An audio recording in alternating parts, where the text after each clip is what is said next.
Hello student, कैसे हैं आप? आई होप आप सभी अच्छे होंगे। प्यारे बच्चों, आज हम करेंगे क्लास 7th के इंग्लिश के लेसन नंबर 7 को। इस लेसन का नाम है बच्चों द लॉस्ट कैमल। इस लेसन को जैसा कि हम पहले ही समझ चुके हैं, अब इस लेसन के क्वेश्चन आंसर्स व एक्सरसाइज को देखेंगे। तो बिल्कुल भी देर न करते हुए बच्चों चलते हैं इस लेसन की एक्सरसाइज की तरफ। बच्चों, इस चैप्टर के जो फर्स्ट एक्सरसाइज है वो है रीड एंड लर्न, यानी पढ़ो और सीखो। तो यहाँ पर इस चैप्टर से रिलेटेड कुछ कठिन वर्ड दिए हैं, उन वर्ड्स को हमें पढ़ना है और सीखना है। तो देख लेते हैं बच्चों, जैसे कि ये दिया है the ship of desert. The ship of desert means होता है रेगिस्तान का जहाज। तो रेगिस्तान का जहाज हम ऊंट को बोलते हैं बच्चों, कैमल को बोलते हैं। नेक्स्ट है to work hard. To work hard means होता है मेहनत करना। नेक्स्ट है मर्चेंट। मर्चेंट मीन्स होता है व्यापारी। अगला है बच्चों वो है डेसर्ट। डेसर्ट मीन्स रेगिस्तान होता है एंग्रीली। एंग्रीली मीन्स होता है गुस्से से या फिर क्रोध से। कामली। कामली मीन्स होता है शांति से। A lame excuse to turn a blind eye. इसका मीन्स होता है आंखें बंद करने का बहाना। सरप्राइज। सरप्राइज मीन्स होता है आश्चर्यचकित। परहैप्स। परहैप्स मीन्स है शायद। रैग्ड। फुटप्रिंट। फुटप्रिंट्स मीन्स होता है बच्चों पैरों के निशान। Full proof to leave one's footprints. ठीक, तो इस तरीके से बच्चों हम इन जो वर्ड्स हैं उन्हें पढ़ेंगे और समझेंगे। ठीक, अब चलते हैं बच्चों नेक्स्ट एक्सरसाइज पर। इसकी जो नेक्स्ट एक्सरसाइज है वो है कंप्रेहेंशन। तो यहाँ पर बच्चों कंप्रेहेंशन में जो ए नंबर वाला पार्ट दिया है वो है आंसर द फॉलोइंग क्वेश्चन। तो यहाँ पर कुछ क्वेश्चंस हमसे पूछे हैं, उन क्वेश्चंस के हमें आंसर देना है। यदि हमने इस चैप्टर को अच्छे से समझ लिया है तो बच्चों ये क्वेश्चन आंसर हम इजीली समझ लेंगे। बच्चों जो फर्स्ट नंबर का क्वेश्चन है वो है Why were the two merchants surprised at the old man's question? तो जो दो व्यापारी थे वो बूढ़े व्यक्ति के प्रश्नों को सुनकर क्यों सरप्राइज हो गए, क्यों आश्चर्यचकित हो गए? तो जैसा कि हमें इस चैप्टर से पता है बच्चों, जो बूढ़ा व्यक्ति जो प्रश्न कर रहा था कैमल के बारे में, तो वो बिल्कुल सटीक जानकारी दे रहा था उस कैमल के बारे में। ठीक, तो उस जानकारी को सुनकर वो दोनों मर्चेंट सरप्राइज हो गए थे। तो इसका आंसर आप लिखेंगे The two merchants were surprised at the old man's question as they thought how he could know about their camel. तो दोनों जो मर्चेंट थे वो इसलिए सरप्राइज थे कि वो ऐसा सोच रहे थे कि ये इस बूढ़े व्यक्ति को इतनी सारी जानकारी कैसे है उस कैमल के बारे में, जबकि इस बूढ़े व्यक्ति ने तो उस कैमल को देखा भी नहीं है, तब भी इस बूढ़े व्यक्ति को उस कैमल के बारे में इतनी सारी जानकारी है। जो नेक्स्ट है सेकंड नंबर का क्वेश्चन वो है why did the merchants think that the old man had seen the camel. तो जो मर्चेंट थे वो उनका ऐसा क्यों मानना था कि जो बूढ़ा व्यक्ति है उसने उस कैमल को देखा है? क्योंकि बच्चों वो जो क्वेश्चन कर रहा था तो उसमें ऐसी जानकारियां छुपी हुई थी जो कि उस कैमल के बारे में एकदम एक्यूरेट थी, एकदम सटीक थी। इसलिए उन मर्चेंट का ऐसा मानना था कि इस बूढ़े व्यक्ति ने जरूर कहीं ना कहीं उस कैमल को देखा है। तो इसका आंसर आप लिखेंगे the merchants thought that. Merchant ऐसा इसलिए सोच रहे थे the old man had seen the camel, के उस बूढ़े व्यक्ति ने कैमल को देखा है। बिकॉज क्योंकि he gave the real information to the merchants about their camel. क्योंकि जो बूढ़ा व्यक्ति जो इंफॉर्मेशन यानी जानकारी दे रहा था मर्चेंट्स को वो बिल्कुल एक्यूरेट थी उस कैमल के बारे में। ठीक, इसलिए उनका ऐसा मानना था कहीं ना कहीं इस बूढ़े व्यक्ति ने उस कैमल को देखा है। जो नेक्स्ट है बच्चों थर्ड नंबर का क्वेश्चन वो है why did they take the old man to the खलीफा। तो दोनों मर्चेंट उस बूढ़े व्यक्ति को खलीफा के पास क्यों लेकर गए? तो दोनों मर्चेंट उस बूढ़े व्यक्ति को खलीफा के पास इसलिए लेकर गए क्योंकि उनको ऐसा लग रहा था कि इस बूढ़े व्यक्ति ने जो कैमल के साथ सामान था, गुड्स था, वो चुरा लिया है और उस कैमल को मार दिया है। इसलिए वो न्याय के लिए उस बूढ़े व्यक्ति को खलीफा के पास लेकर गए थे। तो इसका आंसर आप लिखेंगे बच्चों they took the old man to the खलीफास because they thought that He had stolen the goods and killed the animal. वो दोनों उस बूढ़े व्यक्ति को खलीफा के पास इसलिए लेके गए क्योंकि उनका ऐसा मानना था कि बूढ़े व्यक्ति ने सामान को चुरा लिया है और ऊंट को मार दिया है। इसलिए वो न्याय करवाने के लिए उस बूढ़े व्यक्ति को खलीफा के पास लेकर गए थे। नेक्स्ट जो फोर्थ नंबर का क्वेश्चन है बच्चों वो है how did the old man know that the camel was blind. Old man को ऐसा कैसे पता था कि जो कैमल है वो एक आंख से अंधा है? ठीक, तो बच्चों क्योंकि बूढ़े व्यक्ति ने ऐसा देखा था कि सड़क के सिर्फ एक ही तरफ की झाड़ियां कैमल ने खाई थी, इसलिए उसने अनुमान लगाया कि जो कैमल है वो एक आंख से अंधा है क्योंकि वो दूसरी साइड का देख ही नहीं पा रहा था, इसलिए वो एक ही साइड से झाड़ियां चरता हुआ जा रहा था। तो बूढ़े व्यक्ति ने अंदाजा लगा दिया कि जो कैमल है वो एक आंख से अंधा है। तो इसका आंसर आप लिखेंगे the old man knew that, जो बूढ़े व्यक्ति था वो जान गया the camel was blind in the left eye, जो ऊंट है वो अपनी लेफ्ट आई से अंधा है। बिकॉज, क्योंकि it had eaten the leaves of bushes on only one side of the road, उसने झाड़ियों की जो पत्तियां थी वो रोड के एक ही साइड से खाई थी, दूसरी साइड क्योंकि उसे दिखाई नहीं दे रहा था तो दूसरी साइड से उसने खाई नहीं थी, इसलिए बूढ़ा व्यक्ति समझ गया कि जो कैमल है वो लेफ्ट आई से अंधा है। क्वेश्चन नंबर 5 है बच्चों, ये है why were the bees flying on one side of the road, road के एक तरफ मधुमक्खियां क्यों उड़ रही थी, क्योंकि जो कैमल था उसके एक साइड हनी यानी शहद टंगा हुआ था जो कि नीचे रोड पे गिर रहा था, जिसकी वजह से जो बीज हैं मधुमक्खियां हैं वो रोड के एक साइड उड़ रही थी। ठीक, तो इसका आंसर आप लिखेंगे the camel was carrying Honey on one side of its back, जो ऊंट है वो अपनी एक साइड हनी को कैरी कर रहा था, मीन्स हनी को लेकर जा रहा था। So the bees were attracted to it, इसलिए जो बीज हैं मधुमक्खियां हैं वो उससे अट्रैक्ट हो रही थी, क्योंकि जो मधुमक्खियों उन्हें शहद पसंद होता है। And were flying on one side of the road, और वो रोड के एक साइड उड़ रही थी। और नेक्स्ट है Why did the खलीफा not punish the old man, खलीफा ने ओल्ड मैन को पनिश क्यों नहीं किया, क्योंकि खलीफा समझ चुके थे ओल्ड मैन का इसमें कोई कसूर नहीं है, ओल्ड मैन ने अभी तक ऊंट को देखा ही नहीं है, वो तो सिर्फ अपनी आंखों से जो उन्होंने देखा है उस पर वो अंदाजा लगा रहे हैं कि ऊंट ऐसा ऐसा हो सकता है। ठीक, तो इसका आंसर हम देखेंगे द खलीफा did not punish the old man, खलीफा ने ओल्ड मैन को पनिश नहीं किया बिकॉज, क्योंकि he had made wise use of his eyes to look at things, वो समझ गए थे कि ओल्ड मैन ने अपनी आंखों का बुद्धिमत्तापूर्व प्रयोग किया है, यूज किया है। वाइज यूज मीन्स बुद्धिमत्ता यानी चतुराई से अपनी आंखों का उपयोग किया है कि उन्हें जो भी दिखा तो उसको देखकर उस ऊंट के बारे में सही सही अंदाजा लगा पाए। ठीक, तो इस तरीके से हम बच्चों इस चैप्टर के क्वेश्चन आंसर भी कर सकते हैं। अब चलते हैं नेक्स्ट एक्सरसाइज पर। अब बच्चों जो कंप्रीहेंशन का जो बी वाला पार्ट है वो है complete the following sentence using the correct option. तो यहाँ पर हमें कुछ सेंटेंस दिए हैं, उसे हमें कंप्लीट करना है और उसके लिए हमें 3 ऑप्शन दिए हैं, उसमें से जो सही ऑप्शन होगा वो हमारा आंसर होगा। ठीक, तो देख लेते बच्चों, पहला जो सेंटेंस है वो है the two merchants were looking, 2 merchants थे वो क्या ढूंढ रहे थे। तो इसमें जो ऑप्शन है वो है ए फॉर देयर फ्रेंड्स, अपने दोस्तों को ढूंढ रहे थे, फॉर देयर लॉस्ट कैमल, अपने खोए हुए ऊंट को ढूंढ रहे थे, फॉर देयर फैमिली मेंबर्स, अपने परिवार वालों को ढूंढ रहे थे। तो हमें पता है बच्चों वो अपने खोए हुए ऊंट को ढूंढ रहे थे, तो इसमें जो बी वाला ऑप्शन है वो सही हो जाएगा फॉर देयर लॉस्ट कैमल, तो ये हमारा आंसर हो जाएगा for their lost camel. Second है the old man answer were in the form of, जो ओल्ड मैन था वो अपना आंसर दे रहा था, तो वो किस फॉर्म में दे रहा था आंसर, तो देख लेते हैं ऑप्शन साइलेंस, एकदम चुप रहकर, स्टेटमेंट्स के रूप में, या फिर क्वेश्चंस, प्रश्नों के रूप में।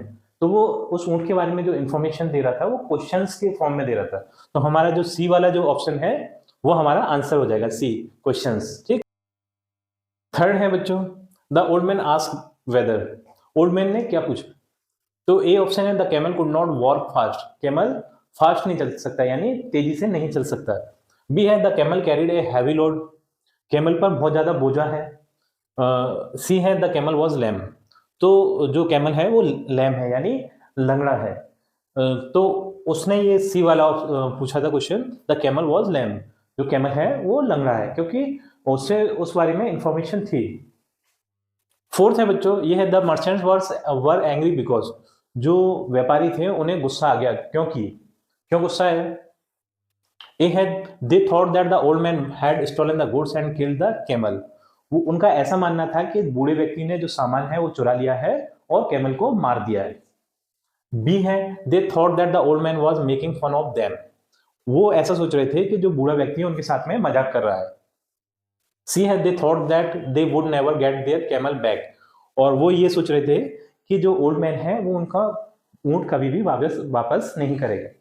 तो इसका बच्चों जो ए वाला ऑप्शन है वो सही हो जाएगा, they thought that the old man had stolen the goods and killed the camel, तो वो दोनों ये सोच रहे थे कि बूढ़े व्यक्ति ने उनका जो सामान है वो चुरा लिया है और ऊंट को मार दिया है, तो ये वाला ऑप्शन हमारा सही हो जाएगा ए वाला।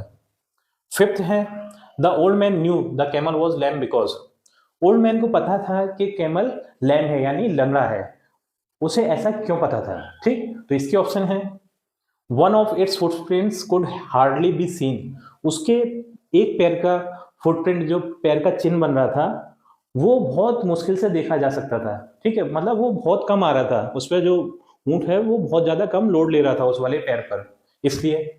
बी है the ants carried fallen grains from one side of the road, जो आंट्स हैं वो जो ऊंट ऊंट के ऊपर जो ग्रेन्स है यानी गेहूं के दाने हैं वो गिरे हुए उसे लेकर जा रही थी रोड पर से, इसलिए।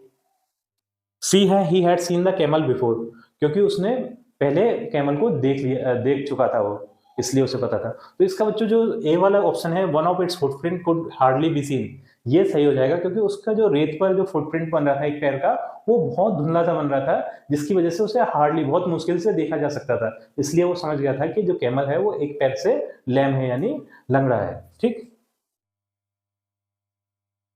सिक्स्थ है द खलीफा said that the old man knew so much about the camel because, खलीफा ने कहा कि जो ओल्ड मैन है वो ऊंट के बारे में बहुत सारी जानकारी रखता है। ठीक है, बूढ़ा व्यक्ति जो है वो ऊंट के बारे में बहुत सारी जानकारी रखता है, क्योंकि ए ऑप्शन है ही वाज एन एक्सपर्ट, क्योंकि वो एक्सपर्ट था। ठीक, बी है he had killed the camel, क्योंकि उसने उस कैमल को मार दिया था।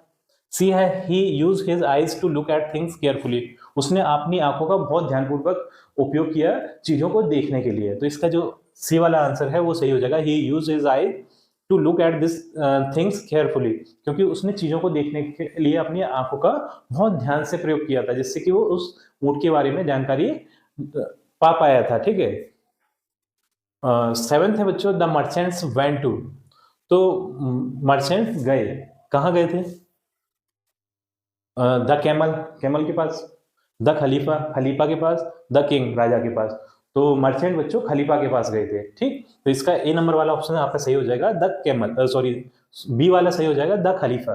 ठीक है, खलीफा के पास गए थे। ये है at the camel was, camel था, कैसा था, लैम इन वन लेग, एक पैर से लंगड़ा था, ब्लाइंड इन वन आई, एक आंख से अंधा था। ठीक, और सी है both lame in one leg and blind in one eye, वो एक पैर से लंगड़ा भी था और एक आंख से अंधा भी था, तो इसका बच्चों सी वाला ऑप्शन सही हो जाएगा, both lame in one leg and blind in one eye, वो एक पैर से लंगड़ा भी था और एक आंख से अंधा भी था ऊंट। ठीक, तो सी वाला हमारा आंसर हो जाएगा इसका। नाइन्थ है द खलीफा सेड टू द मर्चेंट, खलीफा ने मर्चेंट से कहा, क्या कहा था देख लेते। यूज योर ईयर्स, अपने कानों का प्रयोग करो, यूज योर आईज, अपने आंखों का प्रयोग करो, यूज योर माउथ, अपने मुंह का प्रयोग करो। तो खलीफा ने मर्चेंट से यानी व्यापारियों से कहा था यूज योर आईज, अपनी आंखों का प्रयोग करो, क्योंकि जिस तरीके से जो बूढ़ा व्यक्ति अपनी आंखों का सही से प्रयोग करके इतनी सारी ऊंट के बारे में जानकारी इकट्ठी कर पाया, इसी तरीके से आप भी अपनी आंखों का प्रयोग करो और उस ऊंट को ढूंढ लोगे आप। टेंथ है बच्चों द ओल्ड मैन हैड, जो बूढ़ा व्यक्ति था वो था, कैसा था, ए स्टोलन द कैमल, उसने ऊंट को चुराया था। बी किल्ड द कैमल, उसने ऊंट को मार दिया था। सी है नेवर सीन द कैमल, उसने कभी भी उस ऊंट को नहीं देखा था, तो इसका ऑप्शन सी राइट आंसर हो जाएगा, क्योंकि उसने ऊंट को कभी भी देखा नहीं था, तो नेवर सीन द कैमल, उसने ऊंट को कभी भी देखा नहीं था। ठीक है बच्चों, इस तरीके से हमारे ये प्रश्न का उत्तर भी हो जाता है। अब चलते हैं नेक्स्ट एक्सरसाइज पर। अब बच्चों जो थर्ड नंबर का क्वेश्चन है वो है वर्ड पावर, तो इसमें ए नंबर में दिया है match the words with their meaning, तो यहाँ पर हमें कुछ वर्ड्स दिए हैं, उनका मीनिंग यहाँ दिया है, तो इस मीनिंग से उस वर्ड को मैच करवाना है। जैसे फर्स्ट है विदाउट एक्साइटमेंट, मतलब बिना किसी उत्साह के, तो बिना किसी उत्साह के किया गया काम कहलाता है शांति के साथ। ठीक है, तो ये क्या है, कामली, मतलब शांति से। ठीक है, तो इसे हम इससे मैच करवा देंगे। सेकंड है अ टिनी इंसेक्ट, मतलब बहुत छोटा कीड़ा, तो टिनी इंसेक्ट है बी। ठीक है, तो इसे हम इससे मैच करवा देंगे, बी मीन्स मधुमक्खी। ठीक, थर्ड है a person who buys and sells goods, ऐसा पर्सन जो कि ना सामान को खरीदता है और बेचता है, तो वो कौन होता है बच्चों, मर्चेंट, व्यापारी। ठीक, तो इसे इससे मैच करवा देंगे। फोर्थ है डिसेबल्ड इन द लेग और फुट, ऐसा मतलब पैर, किसी एनिमल या प्राणी का पैर वगैरह खराब हो तो उसे हम बोलते हैं लेम यानी अपंग। फिफ्थ है the mark left by foot और शू, फुट यानी पैर का मार्क, निशान क्या कहलाता है, फुटप्रिंट कहलाता है। ठीक है, तो इसे हम इससे मैच करवा देंगे। इस तरीके से बच्चों ये एक्सरसाइज भी हो जाती है। अब चलते हैं नेक्स्ट एक्सरसाइज। अब बच्चों इस क्वेश्चन का जो बी नंबर वाला पार्ट है वो है fill in the blank spaces in the sentences using the given words or parases। तो यहाँ पर हमें कुछ वर्ड्स दिए हैं, इन वर्ड्स का यूज करके इसके नीचे कुछ फिलअप्स दिए हैं, उन फिलअप्स को फिल करना है। तो बच्चों देख लेते हैं एक एक करके उन फिलअप्स को। तो फर्स्ट फिलअप है बच्चों, ये है Bhola was dash for his ball. भोला अपनी बॉल को रहा था, तो भोला अपनी बॉल को ढूंढ रहा था यानी सर्च कर रहा था। तो यहां पर आ जाएगा बच्चों सर्चिंग, सर्चिंग, ठीक है। सेकंड है the truck was dash bags of onions. तो जो ट्रक है वो ऑनियन यानी प्याज से भरे हुई बोरियों को लेकर जा रहा था। लेकर जाने को बोलते हैं कैरिंग, ठीक है। तो यहां पर आ जाएगा कैरिंग, CARRING, कैरिंग। थर्ड है the teacher was dash because Suraj did not do his homework. तो जो टीचर था वो सूरज पे था क्योंकि सूरज ने होमवर्क नहीं किया था, तो टीचर सूरज पर गुस्सा था। तो यहां पर आ जाएगा एंग्री, एंग्री। टीचर सूरज पे गुस्सा थे क्योंकि सूरज ने होमवर्क नहीं किया था। फोर्थ है no one could dash the story told by Ramesh. तो किसी को भी, कोई भी रमेश के द्वारा सुनाई गई स्टोरी को समझ नहीं सका। तो यहां आ जाएगा no one could understand, understand. कोई भी सूरज द्वारा सुनाई गई स्टोरी को, कहानी को समझ नहीं सका, ठीक। फिफ्थ है the police dash when they saw the thief was running away. तो यहां पर आ जाएगा turn a blind eye, turn a blind eye. Sixth है the camel is known as. जो कैमल था, कैमल है उसे हम जानते हैं, तो उसे हम जानते हैं बच्चों शिप ऑफ डेजर्ट के नाम से, यानी रेगिस्तान के जहाज के नाम से, ठीक है। तो यहां पे लिख देंगे द शिप ऑफ डेजर्ट,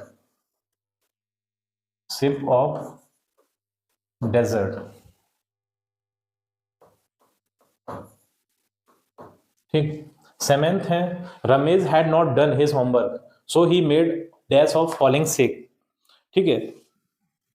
तो रमेश ने होमवर्क नहीं किया इसलिए उसने बीमार होने का बहाना बना दिया। तो हम लिख देंगे यहां अ लैम एक्सक्यूज, अ लैम एक्सक्यूज यूज। रमेश बीमार था, इस रमेश ने होमवर्क नहीं किया इसलिए उसने बीमार होने का बहाना बना दिया, अ लैम एक्सक्यूज, ठीक। एट्थ है some products in the market claim to be a dash remedy for illness. तो कुछ प्रोडक्ट मार्केट में ऐसे हैं जो कि ऐसी रेमेडी का यूज का फुल प्रूफ देते हैं जिससे कि आप बीमार नहीं पड़ोगे, ठीक है। तो यहां पर आ जाएगा full proof, full proof. Ninth है Shyama has dash to secure good marks.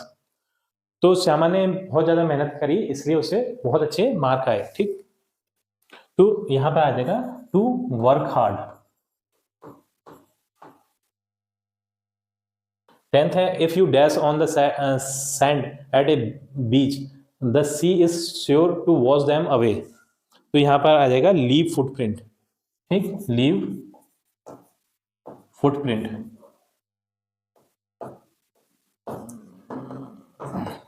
इस तरीके से बच्चों ये फिलअप्स भी आप कंप्लीट कर सकते हैं। आप चलते हैं नेक्स्ट एक्सरसाइज पर। अब बच्चों हम इस लेसन के क्वेश्चन नंबर 4 को देखेंगे। ये है ग्रामर इन यूज। तो यहां पर हमें ए नंबर वाला जो क्वेश्चन है वो है fill in the blank spaces with the correct form of the verbs. तो यहां पर हमें कुछ फिलअप्स दिए हैं, उसके साइड में एक वर्ब दी है, तो वर्ब की हमें करेक्ट फॉर्म से इन फिलअप्स को फिल करना है। तो हमें नॉलेज होना चाहिए बच्चों यहाँ पर टेंसेस की, ठीक। तो कौन से टेंस में किस टाइप की वर्ब की फॉर्म आती है, ठीक। तो जैसे कि the boys dash in the ground with a ball. लड़के थे वो ग्राउंड में खेल रहे थे। तो यहाँ ये है बच्चों पास्ट कंटिन्यूअस का टेंस। इसमें क्या है was verb plus ING form आती है, ठीक। तो ये यहाँ पर टू बॉयज है तो ये प्लूरल सब्जेक्ट है, तो यहाँ पर वर आएगा, वॉज नहीं वर आएगा, WERE वर। ये तो हेल्पिंग वर्ब हो गई और प्ले की आईएनजी फॉर्म आ जाएगी, तो ये हो जाएगा playing, PLAYING, playing. The boys were playing in the ground with a ball. बच्चे ग्राउंड में बॉल के साथ खेल रहे थे। A few boys dash watch them. कुछ बच्चे उन्हें देखते हैं, ठीक है, देख रहे थे। तो ये बच्चों ये पास्ट इंडेफिनिट का टेंस है। तो यहाँ पर ये वॉच की सेकंड फॉर्म आ जाएगी, ठीक है, वॉच का हो जाएगा वॉच्ड। कुछ बच्चे देखते हैं उन्हें, watched, WATCHED, watched. All of them dash there free time, तो सभी अपने फ्री टाइम में एंजॉय करते हैं, ठीक है। तो ये भी बच्चों सेकंड फॉर्म आएगी एंजॉय की, क्या हो जाएगी, enjoy, enjoy. Suddenly it started dash, तो एकदम से बारिश शुरू हो गई, ठीक है। तो यहाँ पर एक वर्ब ये है और सेकंड वर्ब रेन आएगी। तो एक वर्ब के जस्ट पर दूसरी वर्ब आती है तो वो आईएनजी फॉर्म के साथ आती है, नहीं तो उन्हें टू के साथ जोड़ना पड़ता है हमें, ठीक है। तो यहाँ पर क्या हो जाएगा, रेनिंग, रेनिंग, ठीक। नाउ ऑल ऑफ देम, तो वे सभी बैक टू देयर रूम्स, तो अपने रूम्स की तरफ भागे। तो ये रन की भी सेकंड फॉर्म हो जाएगी run, RAN, run. Now all of them, तो वो सभी अपने रूम की तरफ भागे, ठीक है। वन ऑफ देम, उनमें से एक डैश अप द बॉल, और उनमें से एक बॉल को उठाकर लाया। तो ये पिक का हो जाएगा picked, picked up the ball, उनमें से एक बॉल कर लेकर आया, ठीक है। इस तरीके से फिलअप्स को भी हम कर लेंगे। इसके लिए बच्चों हमें टेंसेस की सटीक जानकारी होना चाहिए। अगर टेंसेस हमें आती हैं तो ये वर्ब्स की फॉर्म हम आराम से कर सकते हैं। तो बच्चों इसी प्रश्न के उत्तर के साथ हमारी ये वीडियो कंप्लीट होती है। आई थिंक ये वीडियो आपको पसंद आई होगी। यदि वीडियो आपको पसंद आई है तो वीडियो को लाइक करिए, चैनल को सब्सक्राइब करिए। आपसे मिलते हैं अपनी अगली वीडियो में।